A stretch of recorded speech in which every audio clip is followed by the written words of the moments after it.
আসসালামু আলাইকুম ওয়া রাহমাতুল্লাহি ওয়া বারাকাতুহু। সম্মানিত উপস্থিত সুধী মণ্ডলী, আমার নির্দিষ্ট বিষয়ের উপরে আমি আলোচনা পেশ করছি। ফরজ ইবাদত, এই হজ করতে হয় শুধু মক্কা শরীফ তথা হারামাইন শরীফাইনে গিয়ে। এই ক্ষেত্রে অবশ্যই আমাদেরকে একটি ভ্রমণে থাকতে হবে। আমরা যখন ভ্রমণ করব তখন ইসলামের কিছু বিধিনিষেধ আমাদের উপর আরোপ হবে। সেই বিধিনিষেধগুলো আমাদের জানা ফরজ। যেহেতু এই বিধিনিষেধের মধ্যে নামাজের বিধান রয়েছে, আপনার রোজার বিধান রয়েছে, কোরবানির বিধান রয়েছে, ঈদের নামাজের বিধান রয়েছে। বিশেষ করে হজ পালনের সময় আমরা মিনা, মুজদালিফা, আরাফায় যখন অবস্থান করব, সেখানে আমাদের অনেক শরীর বিধান আলোকিত হবে। মুসাফির এবং মুকিমের ভিন্ন ভিন্ন বিধান রয়েছে, সেগুলো জানা আমাদের উপর ফরজ। তো আমি প্রথমে আপনাদের দৃষ্টি আকর্ষণ করব যে ইসলামে সফর কাকে বলা হয়। শরীর সফর, একজন মানুষ তার নিজের স্থায়ী অবস্থান থেকে, স্থায়ী আবাসস্থল থেকে 15 দিনের কম সময়ে নিয়তে 15 দিনের কম সময়ে নিয়তে যদি 78 কিলোমিটার বা 48 মাইল, বিশুদ্ধ মতে 92 কিলোমিটারের বেশি জায়গা ভ্রমণ করার ইচ্ছায় যদি বের হয়, তখন থেকে তিনি সফর তথা মুসাফির হয়ে যান। তিনি সফরে বের হন বলে শরীয়তে বক্তব্য হয় এবং তাকে তখন মুসাফির বলা হবে। এই 78 মাইল তথা 78 কিলোমিটার বা 92 কিলোমিটারের বেশি যখন আপনি 15 দিনের কম সময়ের জন্য সফরে বের হচ্ছেন, তখন আপনার হুকুম পরিবর্তন হবে। মুসাফির যখন আপনি হবেন, তখন আপনার জন্য 4 রাকাত বিশিষ্ট যে নামাজ আছে, যেমন জোহরের নামাজ, আসরের নামাজ এবং এশার নামাজ, এই 3 ওয়াক্তের নামাজ যেগুলো ফরজ 4 রাকাত রয়েছে, এগুলো আপনাকে অবশ্যই কসর করতে হবে। কসর হচ্ছে এগুলোকে 2 রাকাত করে পড়তে হবে। এই 2 রাকাত মহান আল্লাহ রাব্বুল আলামিন আমাদের উপর ফরজ করেছেন। এগুলো কোন শরীয়তের পক্ষ থেকে রুখসত নয়। কারণ বুখারী শরীফে হযরতে মা আয়েশা সিদ্দিকা রাদিয়াল্লাহু তাআলা আনহা থেকে বর্ণিত হয়েছে যে আল্লাহ রাসূল যখন মেরাজে গিয়েছেন, তখন যে নামাজ ফরজ করা হয়েছে, তখন মাগরিব ব্যতীত প্রত্যেকটি ওয়াক্তের নামাজ 2 রাকাত করে ফরজ করা হয়েছে। আর যখন রাসূল করিম সাল্লাল্লাহু আলাইহি ওয়াসাল্লাম হিজরত করে মদিনা শরীফে আগমন করেছিলেন, তখনই যে 4 রাকাত বিশিষ্ট নামাজ 3 ওয়াক্তে রয়েছে, সেখানে এই 2 রাকাত করে বর্ধিত করা হয়েছে। অর্থাৎ জোহরে, আসরে এবং এশায় 2 রাকাত করে এগুলো বর্ধিত করা হয়েছে শুধুমাত্র মুকিমের জন্য। আর সফর অবস্থায় যেভাবে ফরজ হয়েছিল 2 রাকাত করে ফরজ করা হয়েছে, সেই 2 রাকাতের মধ্যে রেখে দেওয়া হয়েছে। সুতরাং আপনি যখন সফরে যাবেন, তখন আপনি যে 2 রাকাত পড়ছেন, এই 2 রাকাত পড়া আপনার উপরে ফরজ। এখান থেকে আমরা বুঝতে পারলাম, যদি কেউ ইচ্ছাকৃত 2 রাকাত না পড়ে মুসাফির অবস্থায় 4 রাকাত পড়ে, তখন শরীয়তে উলামায়ে কিরামের, আইম্মায়ে কিরামের ফয়সালা হচ্ছে তিনি ইচ্ছাকৃত করলে গুনাহগার হবে। আর যদি তিনি এই নামাজ ভুলবশত, যেহেতু সবসময় 4 রাকাত পড়েন জোহরের নামাজ, তো ভুলবশত তিনি 4 রাকাত পড়ে ফেলেছেন, তাহলে যদি তিনি দ্বিতীয় রাকাতে তাশাহুদ পরিমাণ শেষ বৈঠক যেটা সেটা পালন করেন, তাহলে তার 2 রাকাত ফরজ হিসেবে আদায় হবে। যেহেতু ভুলক্রমে তিনি আর 2 রাকাত বাড়িয়ে ফেলেছেন, বর্ধিত করেছেন, সেজন্য সেটা নফল হিসেবে ধর্তব্য হবে। আর যদি কেউ ইচ্ছাকৃত 4 রাকাত করে, আমি আগেই বলেছিলাম, তাহলে তিনি গুনাহগার হবেন। আর যদি 4 রাকাত পড়েছেন কিন্তু ভুলক্রমে পড়েছেন, 2 রাকাত পরে তাশাহুদ পরিমাণ বসেন নাই, তাহলে তার সম্পূর্ণ নামাজটা বাতিল হয়ে যাবে। মাসআলাটা আমরা মনে রাখবো। এখন আমরা যারা হজে যাচ্ছি, বাস্তবতা হচ্ছে আমরা মুসাফির হয়ে যাচ্ছি। মুসাফির কখন থেকে কাসর নামাজ শুরু করবে? একটা প্রশ্ন। আমরা কখন থেকে নামাজটা কসর করব? কি আমরা 78 কিলোমিটার পরে গিয়ে করব, নাকি আমার ঘর থেকে বের হলে করব? এক্ষেত্রে শরীয়তের বিধান হচ্ছে, আপনি যখন আপনার ঘর থেকে বের হবেন, আপনার যে ওয়ার্ড আছে, আপনার যে গ্রাম আছে, যেখানে আপনি পায়ে হেঁটে চলাফেরা করেন, ওই জায়গাটা যখন অতিক্রম করে আপনি যখন আরেকটা ওয়ার্ডে পৌঁছবেন বা আরেকটা গ্রামে পৌঁছবেন, তখনই আপনি 4 রাকাতের নামাজ আপনি 2 রাকাত পড়তে হবে।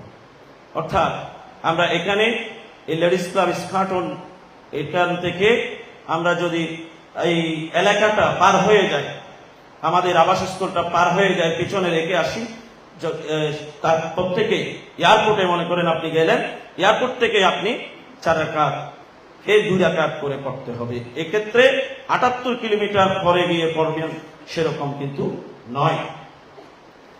এখন আমরা যখন জামাতে নামাজ পড়ব, যখনই আমরা মুসাফির থাকব, জামাতে নামাজ পড়ার ক্ষেত্রে আমরা ইমামকে অনুসরণ করব। ইমাম যদি মুকিম হন, তিনি যদি 4 রাকাত পড়েন, মুসাফির যদি মুক্তাদি হয়, তিনিও 4 রাকাত পড়বেন। যেহেতু ইমামের ইক্তেদা করেছেন, ইমামের অনুসরণ করা তার উপর ফরজ হয়েছে। সেক্ষেত্রে আপনি 2 রাকাত না পড়ে আমরা 4 রাকাতে আদায় করব। যেমন মক্কা শরীফ, মদিনা শরীফে আমরা জামাতে নামাজ পড়ব, তো হারামাইন শরীফাইনে যখন আমরা জামাতে নামাজ পড়ব, তখন আমরা ইমাম সাহেব যেহেতু 4 রাকাত পড়বেন, আমরাও 4 রাকাত নামাজ পড়ব। কিন্তু একাকী যখন পড়ব, অথবা ইমাম সাহেব যিনি, তিনি যদি মুসাফির, আমিও মুসাফির, তখন ইমাম সাহেব 2 রাকাত পড়বেন, আমিও 2 রাকাতে ওনার সাথে সালাম ফিরিয়ে ফেলব। আবার আমাদের যখন আমরা সফরে থাকি, তখন আমাদেরকে অনেক সময় যানবাহনে চলতে হয়।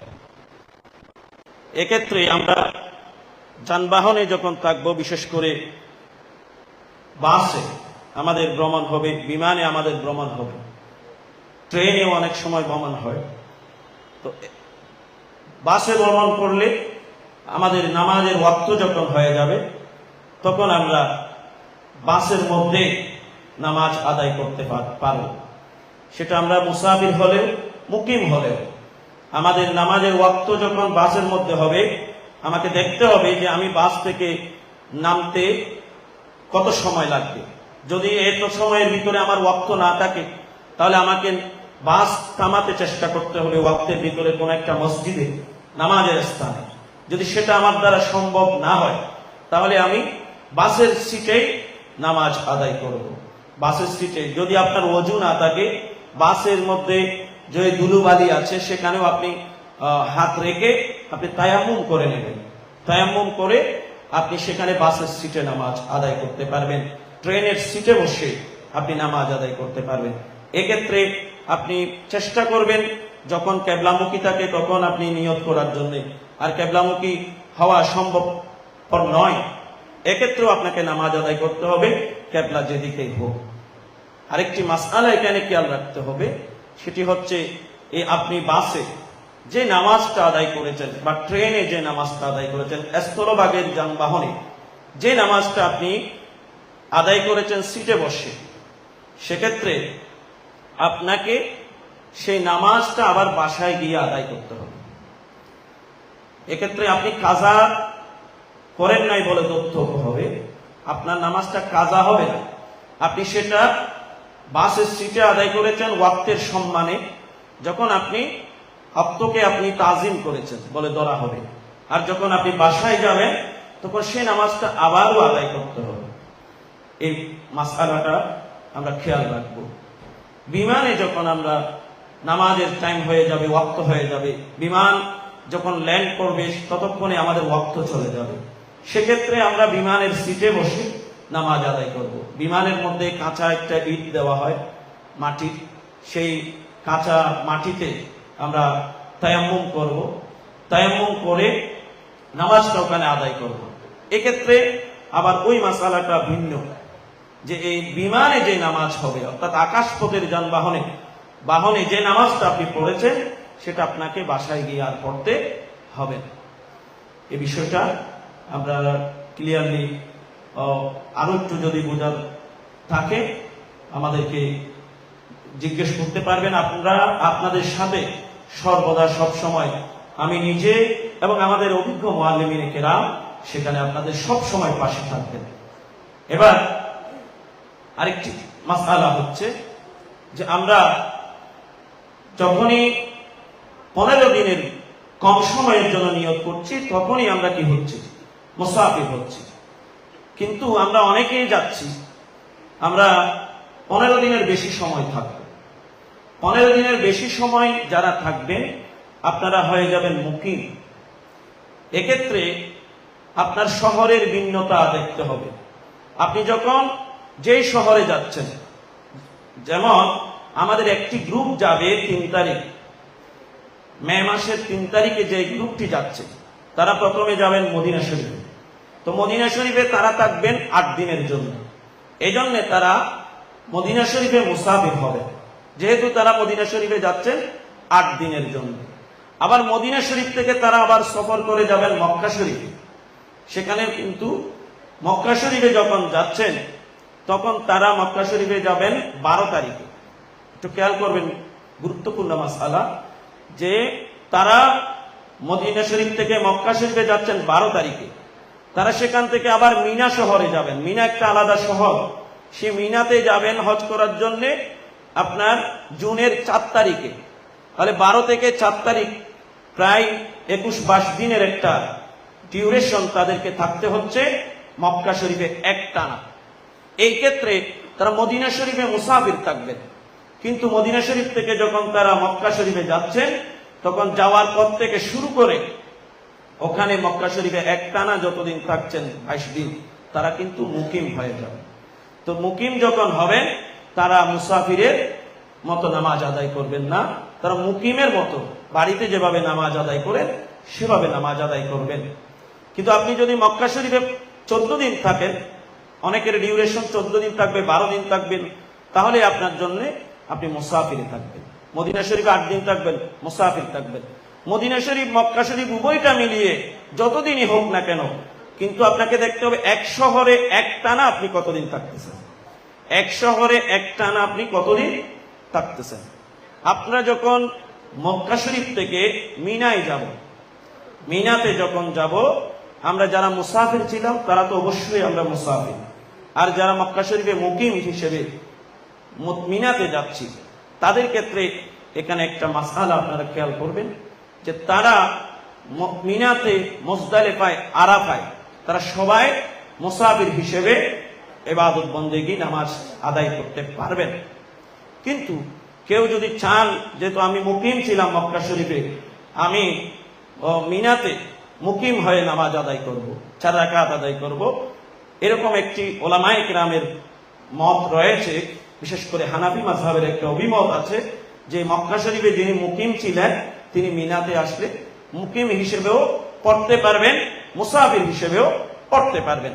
তবে কাফেলার সুবিধার্থে আমরা সবাই যখন মুসাফিরের নামাজ আদায় করব, সেখানে ওনারাও মুসাফিরের নামাজ আদায় করাটা সমীচীন বলে আমরা মনে করি। এবার এই যে মুসাফির আপনি হলেন, মুসাফিরের জন্য কোনো উদহিয়া নেই। উদহিয়া মানে ঈদুল আদহার জন্য যে কোরবানি করতে হয়।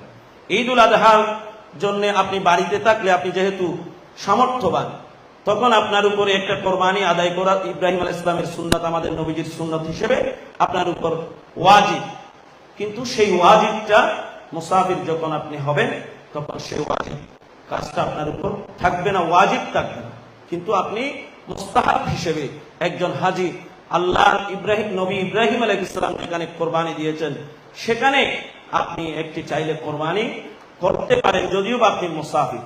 কিন্তু যারা মুকিম, ওই যে আপনি যে মুকিমের নামাজ পড়বে যারা মিনাতে, তাদের অবশ্যই খেয়াল রাখতে হবে আপনি নামাজ যেমন মুকিমে পড়ছেন আপনাকে সেখানে ঈদুল আজহার সে কোরবানিটাও আপনার উপর ওয়াজিব হবে। আমরা যারা হজ্জে তামাত্তু এবং হজ্জে কেরান আদায় করব তাদের উপরে দমে শকর একটা ওয়াজিব আছে, কোরবানি। এটা ঈদুল আজহার কোরবানি নয়। অনেকে এটাকে ঈদুল আজহার কোরবানি মনে করে না। আপনি যে হজ এবং ওমরা এক সফরে দুটো কাজ একসাথে আদায় করেছেন, সেটা তামাত্তু হজ অথবা কেরান হজ, এটা করার কারণে আল্লাহর শুকরিয়া আদায়াতে আপনাকে শরীয়তের পক্ষ থেকে একটা দম দেওয়া, কোরবানি দেওয়া ওয়াজিব করেছেন। সেটা আপনাকে অবশ্যই দিতে হবে। যদি আপনি তামাত্তু এবং যদি কেরান করে থাকেন তাহলে অবশ্যই আপনাকে সেই দমটা কোনো অপরাধ না করলেও আপনাকে সেটা দিতে হবে, যেটা দমে শকর বলা হয়। সেটা দেবেন কখন? 10 তারিখে পাথর নিক্ষেপ করার পরে, জামরায়ে আকাবার মধ্যে পাথর নিক্ষেপ করার পরে মাথা মুন্ডানোর আগেই আপনাকে সেই দমটা দিতে হবে।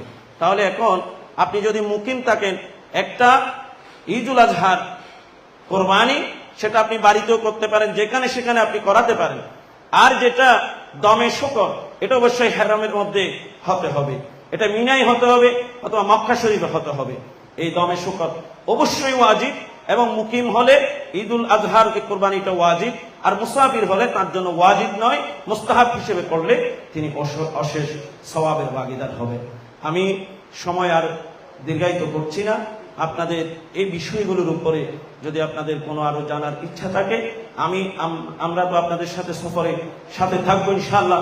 আমাদের বিজ্ঞ মুআল্লিমিনে কেরাম থাকবেন।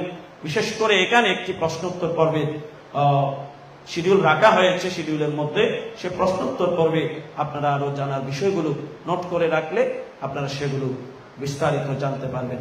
আমি আর দীর্ঘ আলোচনা না করে আমার বিষয়ে এখানে আমি ইতি টানছি। ওয়া আখিরু দাওয়ানা আলহামদুলিল্লাহি রাব্বিল আলামিন ওয়া মা আলাইনা ইল্লাল বালাগ। ওয়াসসালামু আলাইকুম ওয়া রাহমাতুল্লাহি ওয়া বারাকাতুহু।